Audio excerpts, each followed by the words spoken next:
হাসবি আল্লাহু লা ইলাহা ইল্লাহু আলাইহি তাওয়াক্কালতু ওয়া হুয়া রাব্বুল আরশিল আযীম। ছোট্ট একটু দোয়া, আমি আবার বলছি, হাসবি আল্লাহু লা ইলাহা ইল্লাহু আলাইহি তাওয়াক্কালতু ওয়া হুয়া রাব্বুল আরশিল আযীম। এই ছোট্ট দোয়াটি যদি আপনি সকাল সন্ধ্যা পাঠ করতে পারেন, সকাল সন্ধ্যা পাঠ করতে পারেন, তাহলে ইনশাআল্লাহ তাআলা আপনি আল্লাহর জিম্মায় চলে যাবেন। আল্লাহ আপনার দায়িত্ব নিয়ে নেবেন। সকালে কোন টাইমে পড়তে হবে, সন্ধ্যায় কোন টাইমে পড়তে হবে, সকালে কতবার পাঠ করতে হবে, সন্ধ্যায় কতবার পাঠ করতে হবে, এই বিষয়গুলো অবশ্যই আমাদের জানতে হবে। তার আগে আমরা এর অর্থটা জেনে নেই।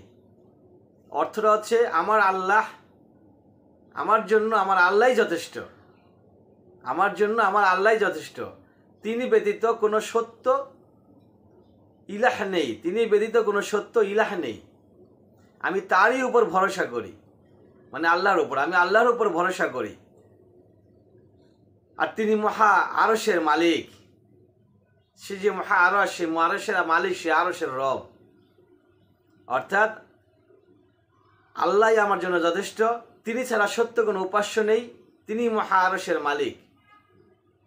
এই জিনিসগুলো যদি আপনি আপনার অন্তরে গেঁথে নিতে পারেন, এই জিনিসগুলো যদি আপনি আপনার অন্তরের ভিতরে গেঁথে নিতে পারেন, তাহলে ইনশাআল্লাহ তাআলা আপনি সফলকাম হবেন। এটা কোন হাদিসে আসছে? সুনানে আবু দাউদ 5081, তিরমিজি 3581 নম্বর হাদিস। দুটো হাদিসে আসছে, যদি এই ছোট্ট দোয়াটি আপনি সকালে এবং সন্ধ্যায় নিয়মিত পাঠ করেন, মহান রব্বুল আলামিন আপনার দায়িত্ব নিয়ে নেবেন। সকালে কখন পাঠ করবেন? অবশ্যই ফজরের নামাজের পরে।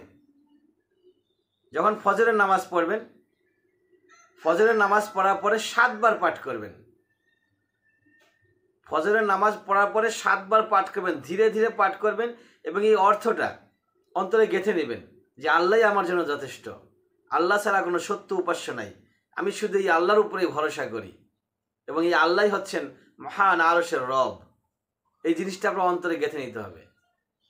আপনি যখন আরবিতে পড়বেন তখন এই জিনিসটা অন্তর থেকে মনে মনে এই জিনিসটা আপনি কল্পনা করবেন এবং 100% তাওয়াক্কুল এবং বিশ্বাস করতে হবে, ভরসা এবং বিশ্বাস করতে হবে। 100% ভরসা করতে হবে আল্লাহর উপরে এবং বিশ্বাসও 100% করতে হবে। সন্ধ্যায় কখন পড়বেন? মাগরিবের নামাজের পরে, অর্থাৎ দিনের শুরুতে এবং রাতের শুরুতে। দিনের শুরুতে পড়বেন ফজরের নামাজের পরে এবং রাতের শুরুতে পড়বেন মাগরিবের নামাজের পরে। ইনশাআল্লাহ তাআলা আল্লাহ আপনার হয়ে যাবে। আল্লাহ কার হয়ে যাবে? আল্লাহ আপনার হয়ে যাবে। আর বাকি যে 3 ওয়াক্ত নামাজ, সেটাও মিস করা যাবে না।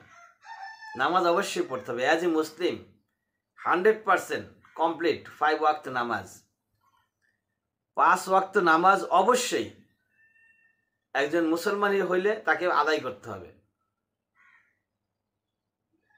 ওয়া আখির দাওয়ানা আলহামদুলিল্লাহি রাব্বিল আলামিন।